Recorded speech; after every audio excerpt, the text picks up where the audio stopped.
تو بڑی اچھی بات ہے۔ یہ بہت بعد کی بات ہے کہ اس میں کیا ہوگا۔ اب میرا ذاتی کیا خیال ہے اس لانگ مارچ کے حوالے سے؟ پہلی بات تو یہ ہے کہ پی ڈی ایم نے بہت سوچ سمجھ کے یہ تاریخ دی ہے۔ ایک طرف تو پریڈ ہو رہی ہوگی، جنگی ترانے بج رہے ہوں گے، اور دوسری طرف آپ اس کو اپوزیشن کے مہنگائی مارچ کریں، عمران خان حکومت کے خلاف مارچ کریں، لیکن لامحالہ یہ بات جہاں پر بھی ہوتی ہے وہاں یہ ذکر ضرور آتا ہے کہ عمران خان کے لانے والے بھی اسی طرح شریک جرم ہیں جس طرح عمران خان مجرم ہیں۔ تو ایک طرف تو وہ قوتیں ہوں گی، وہ بینڈ بجا رہی ہوں گی، اور دوسری طرف ایک اور بینڈ بجانے کے لیے اپوزیشن کا لانگ مارچ ہو رہا ہوگا۔ میرا ذاتی خیال ہے دونوں میں سے کوئی ایک چیز ہوگی، اور حتمی طور پر ابھی کہا نہیں جا سکتا کون سی چیز ہوگی، یا پریڈ ہوگی یا لانگ مارچ ہوگی۔ یہ دونوں اکٹھے نہیں ہو سکتے۔ حکومت لانگ مارچ سے اتنی خوفزدہ نہیں ہے، اس لیے کہ حکومت کے پاس تو بڑا اچھا طریقہ ہے کہ جو انہیں لائے ہیں وہی سنبھالیں، لیکن اس لانگ مارچ سے اصل میں خوفزدہ اسٹیبلشمنٹ ہے۔ اسٹیبلشمنٹ جب سے عمران خان کی حکومت آئی ہے، گجرانوالہ کا جلسہ ہوا ہے، اسلام آباد میں لوگوں کے اکٹھے ہونے سے کافی پریشان ہوتی ہے۔ 20 منٹ کا فاصلہ ہے اسلام آباد اور راولپنڈی کا۔ خدشہ یہ ہوتا ہے کہ یہ لانگ مارچ والے جب اسلام آباد پہنچ سکتے ہیں، 25-30 ہزار، 1 لاکھ، 2 لاکھ، جتنے بھی وہ لوگ کہتے ہیں، وہ لوگ اکٹھے کر سکتے ہیں، تو جذبات کے عالم میں کسی وقت بھی اس لانگ مارچ کا رخ پنڈی کی طرف ہو سکتا ہے۔ یہ سب سے بڑا خطرہ ہے، اور جہاں پر بھی لوگ اکٹھے ہوتے ہیں، یقین مانیے کہیں پر بھی اسٹیبلشمنٹ کی جان پر بن جاتی ہے، کیونکہ انہیں پتہ ہے کہ یہ جو اقتدار آج کل ان کے اختیار میں ہے، جس کے فرنٹ مین عمران خان بنے ہوئے ہیں، یہ بہت ہی مصنوعی اقتدار ہے، اس کے کوئی جمہوری معنی نہیں ہے۔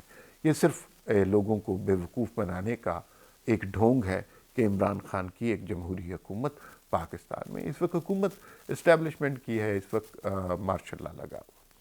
دوسری 2-3 واقعات ایسے ہوئے ہیں جس سے اس لانگ مارچ سے خطرہ بڑھ گیا ہے۔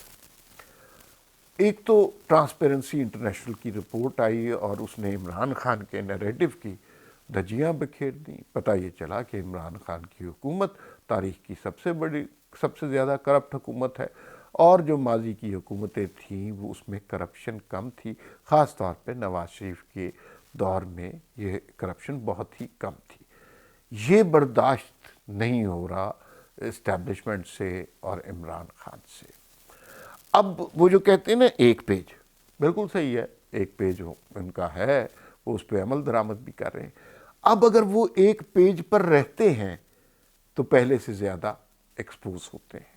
اس کی وجہ یہ ہے کہ لوگ یہ پھر سوال کرنے میں حق بجانب ہوں گے کہ کرپشن اتنی بڑھ گئی ہے، سیٹ اپ آپ نے لایا ہوا ہے، پیج 1 ہے، تو پھر اس کرپشن میں آپ بھی حصے دار ہیں، مال تو آپ بھی بنا رہے ہیں، اور دنیا کے ادارے اس بات کی دلیل دے رہے ہیں۔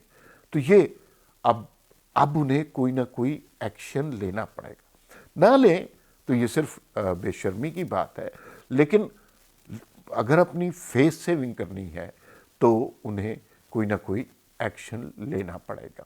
اور وہ ختم ہو گئے، پتہ جانے کہاں مر گئے وہ لوگ جو کہتے تھے کہ معیشت بری نہیں تو اچھی ہے، یا پاکستان میں کرپشن جو ہے بڑھ رہی ہے، جو نواز شریف کے دور میں کہتے تھے۔ اب وہ بالکل ہی چپ ہے، گم سم ہے، آواز ہی نہیں آ رہی، نہ کوئی بیان، نہ کوئی ٹویٹ، اور یہ گواہی انٹرنیشنل اداروں نے دی ہے۔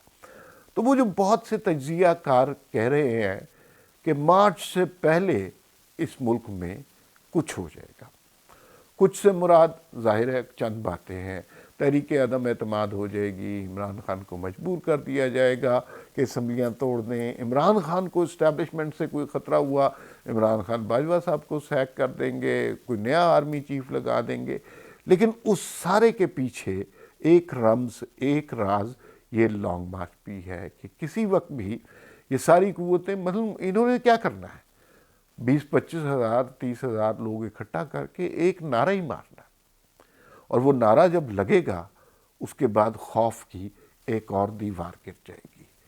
وہ دیوار گرنے سے اب ان کو خوف آنے لگ گیا ہے، کیونکہ لوگوں کے ہاتھ اب عمران خان کے گریبان پر نہیں ہے۔ سچی مانیے تو یہ ہاتھ اب اسٹیبلشمنٹ کے گریبان تک پہنچ رہے ہیں، اور اس پہ وہ کتنا ہی میڈیا کو کنٹرول کریں، کتنا ہی وہ جو ہے عمران خان کی حکومت کو مضبوط کریں، انہیں ایک بات کا بہت اچھی طرح اندازہ ہے کہ ان کو ڈیمیج ہو چکا ہے، اور ڈیمیج 2 ایریاز میں ہوا ہے جو ان کو بڑے عزیز تھے۔ ایک تو انہیں ڈیمیج ہوا ہے پنجاب میں، دوسرا مذہبی جماعتوں کے حوالے سے۔ تو دیکھیے، میرا نہیں خیال لانگ مارچ اور 23 مارچ کی پریڈ اکٹھی ہوگی، اس سے پہلے کچھ ہوتا ہے یا نہیں، یہ ہم نے دیکھنا ہے۔